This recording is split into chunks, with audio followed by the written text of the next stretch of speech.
música, como que el otro mundo que oía. Es muy curioso, pero recuerdo que Ok, fue ok. yo, o sea, yo estaba muy consciente ya cuando salió, eh, si no fue el primero, debió haber sido los primeros discos de Molotov, ¿no?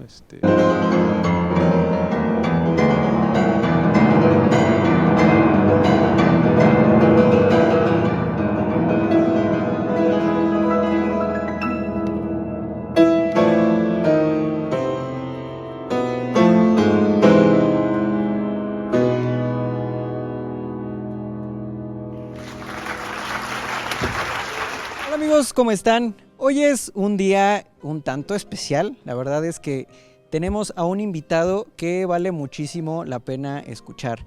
Quiero que le brindemos un fuerte aplauso, la muchísima gente que somos, a nuestro pianista ejecutante, Abraham Morales. Abraham, ¿cómo estás? Bien, pues muy, muy contento de estar aquí, de reencontrarme contigo, de tocar en el Teatro de la Ciudad también, estoy muy, muy contento por eso. Claro, Sí, sí, sí. realmente está súper bien porque, digo, la dinámica que hemos llevado en el canal es que podemos primero conocer un poquito de ti y posteriormente te vamos a escuchar tocar. Este recinto va a recibir público en un ratito más. Y bien, ¿te parece si empezamos? Claro. Pues mira, primero que nada, saber cómo fue tu primer acercamiento musical, a qué edad también fue. Bueno, yo recuerdo como de las primeras experiencias musicales que tenía, no tocando, sino más bien como escucha, que creo que son como al final son las más importantes, fue pues muy, muy, muy pequeño. En la casa no había como muchísima cultura musical, de música académica, música Claro. clásica, pero sí había como mucha música. Mi papá sobre todo, él escuchaba mucha música y recuerdo especialmente los viajes.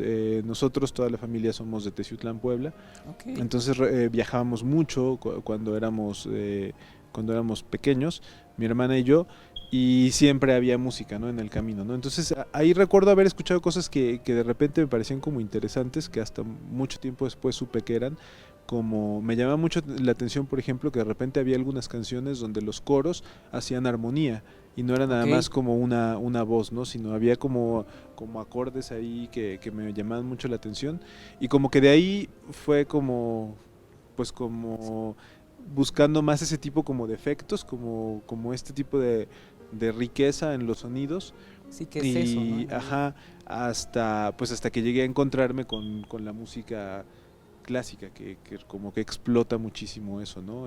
Pero eso debió haber sido algo alrededor de los 10 11 años, ¿no? Ok, bastante pequeño. Y por ejemplo, ahorita que tocas el tema familiar, eh, digo, en México el decir soy músico, pues a veces puede tornarse un poco complicado, sobre todo para nuestras familias, inclusive. ¿Cómo recibieron tus papás el hecho de que tú dijeras, ¿saben qué? Quiero adentrarme a la música, ¿no? Sí, pues al principio lo recibieron como una actividad más, o sea, como algo más que haces mientras vas completando tu formación, eh, la que hacemos todos, ¿no? O sea, la secundaria, la preparatoria, para ellos Claro. era algo más, ¿no? Entonces no había como mayor situación, más bien fue en la preparatoria cuando yo como que empecé a pensar muy seriamente en que esa sería como ya un enfoque profesional, ¿no? Y bueno, creo que una de las cosas que también causó así como un poco de diferencia en eso es que al ser como un enfoque profesional también implica que vas a generar tus ingresos con eso, ¿no? A partir Claro. de hacer eso. Y entonces sí, sí fue como algo muy, muy inseguro, pero mi maestro en aquel entonces, él estaba como muy, muy al tanto de eso, y, eh, y de hecho él se reunió con mis papás alguna vez para hablar y como para decirles, porque ellos estaban muy, muy ajenos a todo el mundo como de la música. Claro. Y bueno, claro, nadie puede prometer nada, es decir, hay muchísimas circunstancias, Sí, sí, pero sí. bueno, hay ciertas cosas que sí como que podrían hacer y decir, ¿sabes qué? Mejor por aquí no para eso o por aquí sí. Y digo, Claro. siempre hay muchas cosas que son inciertas, pero bueno, él habló y entonces en ese momento fue algo como que para mis papás no era algo muy comprensible, no era algo como que se imaginaran, pero creo que durante mucho tiempo le apostaron a que si no funcionaba, pues podía yo probar otra cosa hasta que han visto que es algo que se ha mantenido ya varios años, ¿no? Ok, y por ejemplo, ahorita que tocas el tema de profesores, ¿a qué edad empezaste a estudiar? ¿En qué momento dijiste voy a entrarle? Y pues dijiste, necesito un profesor, o fue en una Sí. escuela, entraste al conservatorio. Ajá, ¿Cómo fue yo de este hecho, proceso? cuando empecé a buscar clases de música, me acuerdo que sí, yo tendría como 10 11 años tal vez, y dentro de las opciones que vimos fue la del conservatorio, y pues como que ahí fue donde empecé, ¿no? De hecho no tomé antes clases de música, yo entré de cero al conservatorio, Ok, pero bueno, entré a una edad de... Usualmente se empieza, y más en países donde la cultura musical está como mucho más establecida, claro, se empieza mucho más joven, o sea, yo no podría decir que empecé muy chico, ok, pero en relación a lo que a veces pasa acá, por ejemplo, em, yo doy clases también en la UAP, y bueno, para el claro. estándar de los alumnos que entran ahí, sí, yo empecé pues mucho más chico, y empecé en el conservatorio, ¿no? Que creo que tiene la ventaja de que es un sistema pues muy formativo, y como que desde ese momento también está pensado como para todo está diseñado pues como un currículo de músico profesional, ¿no? Claro. Entonces, por lo mismo a veces hay mucha deserción, Sí, sí, eh, sí. pero también por lo mismo como que creo que es un muy buen lugar para empezar, y muy pronto puedes ver si por ahí es o por ahí no es, ¿no? Sí, claro. Y por ejemplo, ya estando en el conservatorio, ¿por qué fue el piano al final? O sea, No esa, ¿por qué ajá, no fue otro instrumento? ¿O empezaste con otro sí. instrumento? Sí, esa es yo creo que esa es una cuestión muy importante, ¿no? Porque eh, eso explica algunas de mis dificultades, pero también explica como parte de lo que a mí me hace disfrutar tanto esto, ¿no? Yo en realidad cuando empecé no estaba muy decidido por un instrumento. En el conservatorio empiezas con, por lo menos en ese entonces así era, yo solamente tomaba clases de solfeo y Ok, clases de coros durante un año. Y hasta el siguiente año ya podías tomar un instrumento, escogías un instrumento. Y, y yo de hecho empecé a estudiar piano y violín, o sea, como que ni siquiera estaba ok, muy decidido, y empecé a estudiar piano y violín el primer año, hasta que hicieron, si no mal recuerdo, debieron haber hecho, en el conservatorio hay una orquesta sinfónica, claro. y realizan, creo que ahora los hacen un poco más continuos, pero en ese entonces era casi era como que un momento del año donde había un par de conciertos de la Sí, sí, orquesta, sí. ¿no? Y tocaron los 5 conciertos para piano de Beethoven y la Interesante. Sinfonía 9 de Beethoven, ¿no? Entonces, cuando yo escuché como particularmente 2 conciertos que en su momento me impactaron muchísimo, que era el número 3 y el quinto, fue como pues ese puede ser un instrumento que permita como tocar esa música, ¿no? Y, y bueno, creo que después, o sea, aún así yo estaba como, o sea, estaba el piano, violín, pero bueno, uno como que al final hay que escoger algo, Sí, totalmente. y bueno, sentía que en el piano como que había como un camino un poco más eh, De- cierto para mí, y bueno, la ventaja de que el piano tiene, creo que pues, tenemos indudablemente el repertorio más extenso, Ok, entonces por lo claro. mismo el repertorio del piano es asombroso, ¿no? Es un repertorio Sí, muy claro. muy vasto, y hay una cantidad de música, porque luego esa es como también una motivación, ¿no? O sea, la música que se puede tocar, ¿no? Entonces, a mí hay obras del piano, que es música que desde muy temprano quería tocar, ¿no? Ok, y ya por ejemplo, siendo joven y un poco más consciente, ¿qué influencias musicales, porque ahorita ya estoy escuchando a compositores, tenías en ese momento? O sea, en realidad, lejos de eso, ¿escuchabas alguna otra cosa? ¿O en realidad dijiste, esto es lo que me encanta, a esto quiero adentrarme? Sí, pues como que siempre estuve muy expuesto a la música que se escuchaba, la música que escuchaba en la casa, la música que escuchaba en ¿Qué era eso, más o menos? bueno, ¿qué escuchaban mis papás? Ahora tengo muy claro como el recuerdo de mucha música italiana como de los sesentas, ¿no? Ok. Nicola Di Bari, Domenico Modugno, o sea, sí recuerdo los nombres, Sí, ¿no? sí, sí. Eh, y también recuerdo a este grupo español, Mocedades, como que eso Correcto. escuchaban mucho en la casa, ¿no? Entonces, indudablemente eso porque debió haber marcado algo.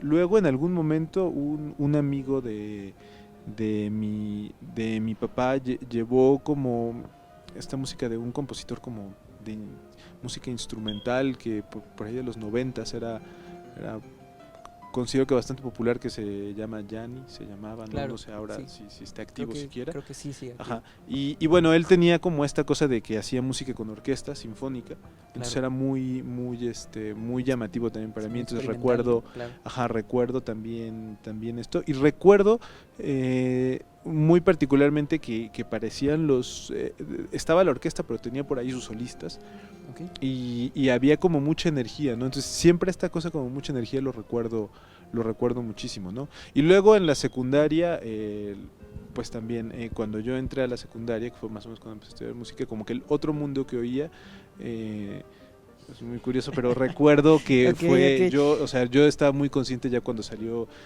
eh, si no fue el primero, debió haber sido los primeros discos de Molotov, ¿no? Ok. Que era aparte de toda una cosa así de o sea, hay quienes decían que ni siquiera se debía escuchar esa música, pero Ok, también recuerdo claro. que eso estaba ahí como muy presente, y bueno, luego todas, o sea, como que toda la música muy comercial que siempre estaba como muy accesible, Claro. eh, y más bien había como que irle, yo lo que sí tenía que hacer era como buscarle mucho a la Descubrir, música claro. clásica, la música académica, pero en eso sí me acuerdo que yo tenía un par de compañeros en el conservatorio, éramos como muy clavados con eso, entonces siempre estábamos buscando música y escuchando música, ¿no? Entonces sí, desde muy en los inicios también escuchaba mucha música clásica. Ok, sí, bueno, vaya, en este canal son muy fans de la música Ajá. popular, entre ellos Molotov, por ejemplo, Ya, ya, pero bueno, ya. vaya. En el conservatorio, ¿cuánto tiempo estuviste? Ahora no, ya no tengo tan claro el recuerdo. Debía haber estado por lo menos unos 4 años en el conservatorio. Ok, Sí. y de ahí, ¿cómo Ajá. migras a... Supongo que el paso que siguió fue ir a Cincinnati, No, o ¿qué pasó en medio? sí, yo estaba en el conservatorio y, y no recuerdo exactamente, pero debió haber sido cerca de mi cuarto año, que entonces conocí a un pianista que vive aquí en Puebla, que es concertista de Bellas Artes, que es el maestro Daniel Rodríguez. Ok, Eh, entonces yo lo conocí a él, le pedí clases, tuve la oportunidad de empezar a tomar clases con él de manera privada, no ok, estaba en una escuela, y él en ese entonces daba clases en la Universidad de las Américas. correcto. Entonces, para mí entonces el paso natural era terminando la prepa, seguir tomando clases con él en la Universidad de las Américas, ¿no? Y bueno, ahí fue donde, pues ya, ahí estaba yo de lleno como bueno, de lleno uno siempre tiene como otras, y creo que eso puede ser hasta cierto punto saludable, siempre tiene otros intereses, Otras opciones, claro. entonces es bueno también como tener otras cosas, pero digamos que mi interés principal era, bueno, mi formación, todo estaba centrado en la música. eh, y bueno, ahí terminé la licenciatura, y hacia el final de mi estancia en la UDLA estuve tomando clases con una maestra que ella actualmente da clases ahí, Ok, Misaito, y bueno, ella me habló de Cincinnati. Yo de hecho estaba un poco así como al final de la licenciatura, así como, bueno, ¿qué voy a que sigue, qué sigue, claro. y además de qué sigue es y cómo sigue, ¿no? Sí, sí, sí. Sí, Porque hay muchas variables ahí, claro. ajá, ahí es de consigue, pero entonces mi plan inicial era como pues tratar de juntar alguna beca, había la opción de la Fulbright, había otras becas de la Fundación Carolina, Claro, pero ella me decía, mira, lo más importante es que sigas, no te pares, porque a veces eso puede ser como un volado, ¿no? Sí, claro. Y me animó mucho, me dijo, mira, si las escuelas, o sea, te pueden dar una buena beca y pues así fue como, o sea, me Mira. animó, fui a audicionar y bueno, afortunadamente también había como ahí una beca para estudiar y así fue como me fui a Cincinnati, con una beca de la universidad para la colegiatura y con una beca del Fondo Nacional para la Cultura y las Artes Ok. para los ¿Cómo gastos. fue esta experiencia allá?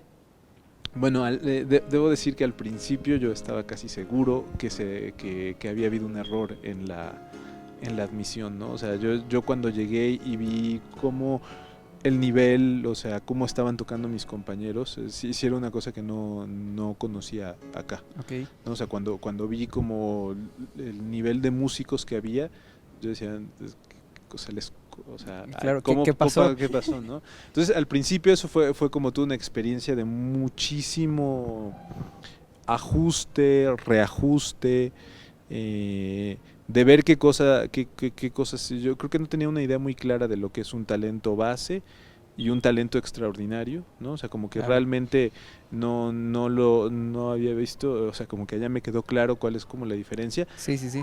pero también el de una disciplina de trabajo que, que podía ser muy distinta, ¿no? Ahora eso últimamente creo que cada vez más hay aquí en México, ¿no?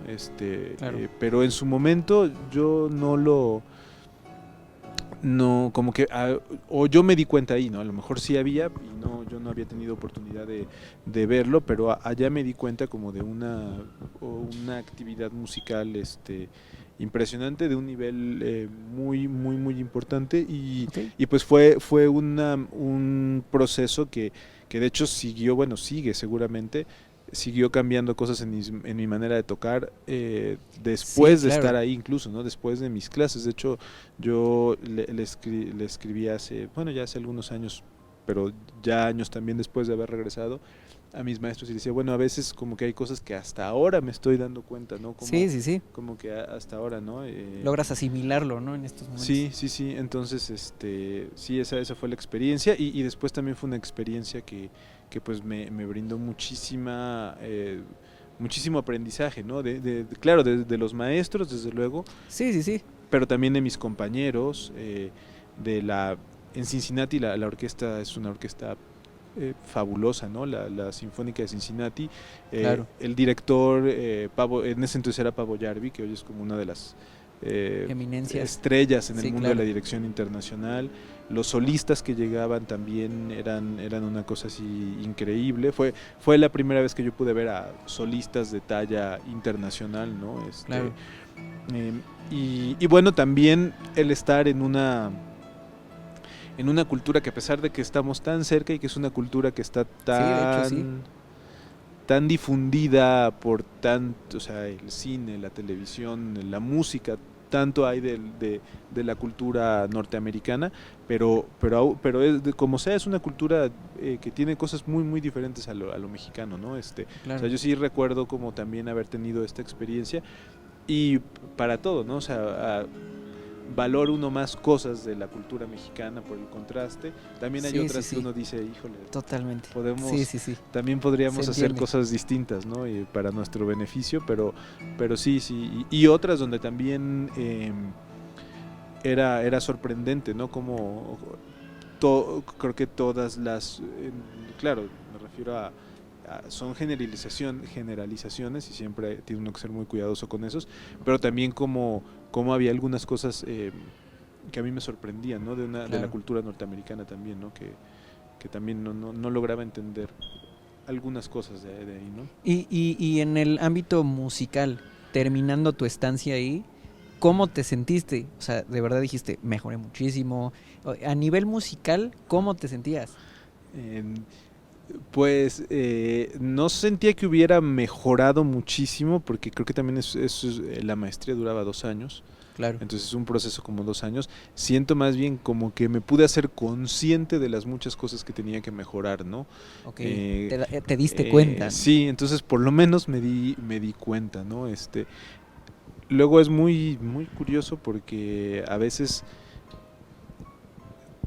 escuchas en algún momento algo que tocaste hace muchos años y dices, Sí, hay sí, sí. cosas que las recuerda, que las recuerdas mucho peor y dices, "Órale", o sea, eh, ojalá pudiera tocar ahora como tocaba así, eso. Y hay Sí, sí, cosas sí. donde también digo, híjole, ¿cómo tocaba? ¿Cómo hice eso? ¿No? O sea, estaba... Entonces, Al final es como experiencia, ¿no? creo que lo más importante es como saber por dónde ir buscando, ¿no? Y tratar de al final tratar de hacer, claro, hay una parte técnica, ¿no? Donde tienes que ser muy eficiente con el uso de tus manos, para sacar algo del sonido del instrumento, Sí, claro. pero para mí, y eso ya es una cuestión muy, muy personal, para mí esa cuestión técnica siempre tiene que, esa eficiencia, lo único para lo que sirve esa eficiencia es para, para hacer expresiva la música, ¿no? Entonces, Claro. Sí, sí, sí. y para mí siempre es una búsqueda ahí entre todo, porque a veces las obras musicales son obras donde la eficiencia es lo último que importa, ¿no? O sea, Ok. donde son obras que Esa es una frase tienen muy interesante. que tienen que lo que de lo que se tratan y lo que están haciendo es Claro. es mucho son otras cosas, ¿no? Ok. Y no es que no es que uno tenga que empezar a tocar de manera poco eficiente, ¿no?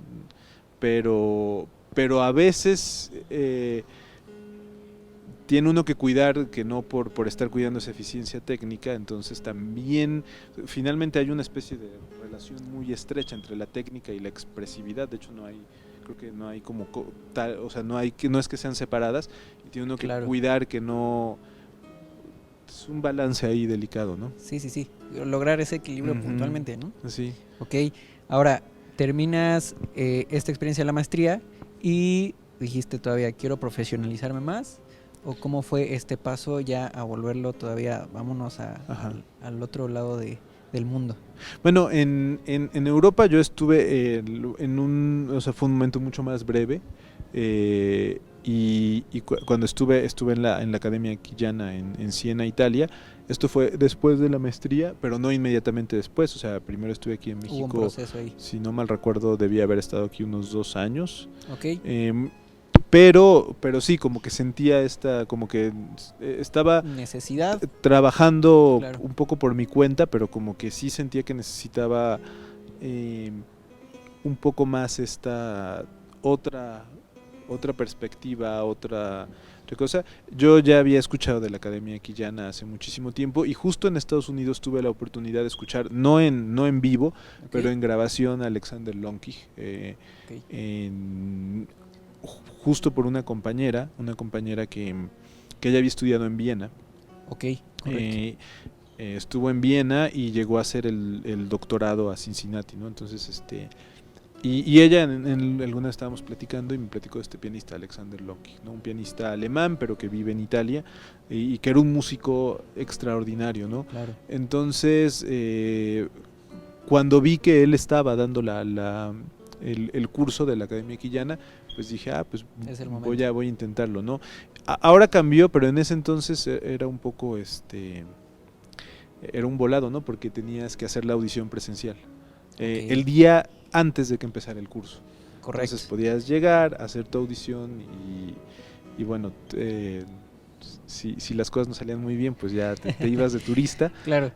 Pero pero bueno, la clase de Alexander Lonkich sin duda fue una de las clases que más influencia tuvo en mí. O sea, Ok. sí hubo cosas que, sobre todo como de la expresividad musical, su Ok. clase era increíblemente musical. O sea, sí de repente decía un par de cosas técnicas, pero muy pocas realmente, muy pocas, ¿no? Todo en la clase se enfocaba en ideas musicales, en cómo poder transmitir las ideas musicales y en cómo poder como descifrar un poco la partitura.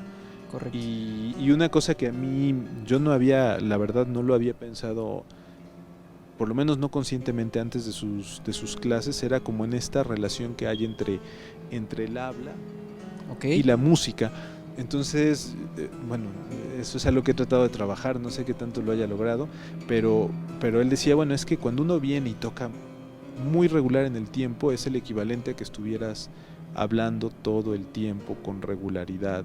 Es increíblemente Interesante. inexpresivo, ¿no? Sí, sí, sí. Y aburrido y todo, o sea, es naturalmente cuando hablamos tenemos mucha inflexión en las palabras, ¿no? O sea, a Sí, veces sí, sí, claro. para enfatizar detenemos, a veces aceleramos para, o sea, nunca tenemos un ritmo muy monótono. Sí, no somos tan flat, Ujú. ¿no? Todo el Y tiempo nos decía vamos que moviendo. era que en la música había que estar como muy conscientes de eso, ¿no? En la música, eh, y no solamente en la música romántica, donde tradicionalmente nosotros pensamos que el rubato de la música romántica, ¿sí? ¿No? En la música clásica, ¿no? Que es como el paradigma de equilibrio y de Sí, sí, sí. cuadratura, ¿no? De hecho, a veces sí le decimos, sí, es muy cuadrado, es Mozart. Sí. Nada, ¿no? Se decía, hay que buscar estas inflexiones y claro, saber dónde, ¿no? No Sí, puede sí, sí, sí, uno totalmente. no puede uno hacerlo arbitrariamente o aleatoriamente. O cosas que yo también de repente, o sea, que incluso algunos maestros me habían dicho, ¿no? De articulación, ¿no? Que no puedes separar palabras, ¿no? O sea, no Claro. puedes hablar, ¿no? Tienes que Sí, sí, sí. hablar, ¿no? Entonces, y decía, a veces en la música uno hace eso, o sea, cree que se puede hacer eso, y no, o sea, Sí, tiene uno fluir de que algún modo. saber dónde parar. Claro, hay momentos en los que hay que parar, hay otros momentos en los que hay que seguir. Claro. eh, y luego también una amplitud sonora que en ese entonces yo no había escuchado, ¿no? Pero decía, bueno, no, o sea, el sonido, el fortísimo puede ser realmente fortísimo y el piano puede ser un susurro, ¿no? Es necesario que Ok. siempre se oiga como un orador, bueno, y ahí era una cosa, ¿no? O sea, hay que buscar cosas como el habla, pero no es nada más el habla, a veces también hay un efecto, ¿no? Claro. Entonces, claro, un orador, si yo empiezo a hablar así, no me entiendes, ¿no? Sí, sí, sí, Pero en sí. la música eso puede tener un valor expresivo, ¿no? O sea, si de repente algo pasa así, puede, o sea, no sé, algo cambia, ¿no? Entonces, Sí, sí, sí. digo, esa es una cosa que la música es muy parecida al habla, pero no es el habla, ¿no? Entonces, y eso tampoco lo conocía antes de Alexander Long, que para mí él como que abrió todo un panorama Sí, distinto, ¿no? y a veces sí son cosas que uno cuando está iniciando quizás no se da cuenta, ¿no? Y Claro. justo eso, tenemos que a veces salir para poder entender muchas cosas y justo eso, ser conscientes Sí, de sí, tener sí. esas referencias. Y por ejemplo ahora, en un ámbito ya más profesional, Ujú. ¿en qué momento empezaste a tocar profesionalmente? O sea, ¿cuál fue tu primer recital? Pero y ya a nivel Em, profesional, claro. sí, eso siempre es muy como habría que ahí que definir qué es, o sea, exactamente como que a qué nos referimos con profesional, en el sentido de que doy un recital como que ya no soy estudiante, Exacto, pues totalmente. regresando de Cincinnati, hice Ok, como mi primer recital aquí, me parece que en Capilla del Arte, que fue ok, como un recital donde, bueno, ya terminé que eso no, o sea, puede haber recitales de estudiantes que sean mucho mejores, claro. o sea, no, y luego, pero digamos que ese sería mi primer recital profesional, ¿no? Ok, ¿y cómo te sentiste, Ujú, digamos, en ese modo? O a lo que voy es que, por ejemplo, ujú, cuando vamos estudiando, obviamente ajá, vamos depurando como estas inseguridades, inclusive ajá, al momento de tocar. ya. ¿Ese momento crees que lo puedes marcar Ah, como me siento un poco más seguro, me siento seguro para poder ajá. desarrollarme, expresarme de la manera que quiero hacerlo? Eh, no tengo tan claro el recuerdo de ese recital, o sea, no es un recital que, o sea, eh, hice, he hecho un par de recitales en Capilla del Arte, entonces a lo mejor también estoy confundiendo. em, pero respecto a la seguridad es una cosa muy curiosa, ¿no? Yo nunca me siento seguro cuando voy a tocar. Es un tema bien Y interesante. con el tiempo me siento cada vez, no diría que más inseguro, pero más consciente de que lo que hay que hacer está mucho más arriba de lo que uno hace, ¿no? Claro, No, o sea, particularmente en los recitales donde yo tengo la oportunidad de escoger música que me gusta mucho. ok, Y música, más o menos cuando tú es un recital tienes la libertad de armar el programa a tu gusto, más o claro, menos, a veces te piden algún tipo de pieza, o alguna obra incluso, ¿no? O que tenga una cierta temática, pero tienes la libertad y para mí a la música que más disfruto tocar siento que es música que música con la que de alguna manera no puedes ni siquiera estar cómodo hasta cierto punto, o sea, es decir, eh, no que tengas que estar incómodo con la música, pero es música que sí puede transformar nuestra experiencia, ¿no? Y las transformaciones pueden tener una parte muy amable, pero siempre hay una parte donde tiene que de alguna manera sacudirte, ¿no? Justo eso, por ejemplo, cada obra que puedes llegar a interpretar tiene una carga inclusive emocional. Sí, claro, que representa. sí. ¿Cómo lidias con esas obras? En realidad, ¿cómo es enfrentarlas antes de sacarlas, ¿no? O sea, de empezar a trabajar en ellas? ¿Cómo afrontas esta carga emocional inclusive de cada compositor? Porque cada uno tiene su manera de haber trabajado en su momento, pero claro, esa carga emocional, ¿cómo la desarrollas a lo largo del proceso? Bueno, yo lo que trato de hacer es no como explotarlo tanto como siento que la música está pidiendo que lo explote, ¿no? Okay. Es decir, de repente la música te pide como, por ejemplo, en el programa que viene en unos momentos, ¿no? La zarabanda de la suite de Bach, okay, es una pieza de una dulzura y de una como interioridad, ¿no? Claro, que también así tienes que tocar, ¿no? O sea, como que tienes un poco que olvidarte de todo lo que está afuera y empezar como a ver hacia adentro, ¿no? Para tocarla. Y luego hay una pieza como la de Liszt, el Valle de Obermann, donde claro, Liszt mismo indica en la partitura, está inspirado en unas cartas de una novela muy famosa en esa época, y Liszt cita, ¿no? O sea, de hecho lo pone en la primera edición, habla es una cita un poco larga, pero hacia el final dice: todo aquello que un corazón humano puede sentir, todo lo experimenté en esa noche memorable, donde sentí que se habían devorado 10 años de mi vida, ¿no? Que me había devorado 10 años de mi vida, ¿no? Eso es, pues, como que es todo, ¿no? O sea, es una obra donde... De hecho, por ejemplo, en términos muy prácticos, yo siempre trato de tener cuidado.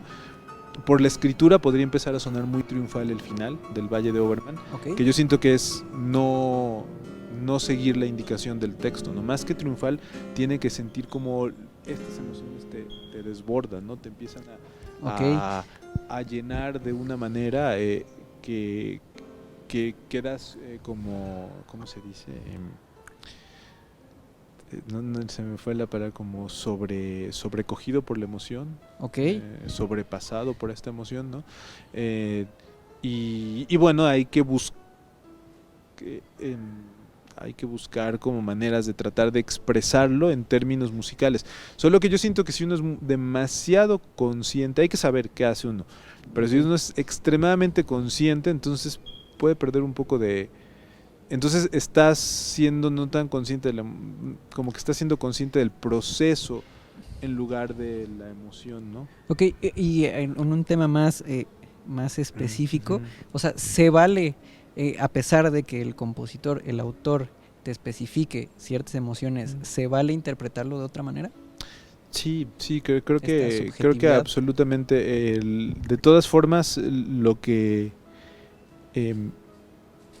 bueno, lo que es un poco difícil en términos de si se vale o no se vale es que no hay como tampoco un tipo de correlato musical, o sea, no puedo decir el drama tiene que ser tantos decibeles, tal velocidad, ¿no? O sea, depende mucho de muchos contextos, hasta de cómo siente el intérprete, cómo lo sienta el público, claro, en fin, ¿no? El tiempo, pero sí creo que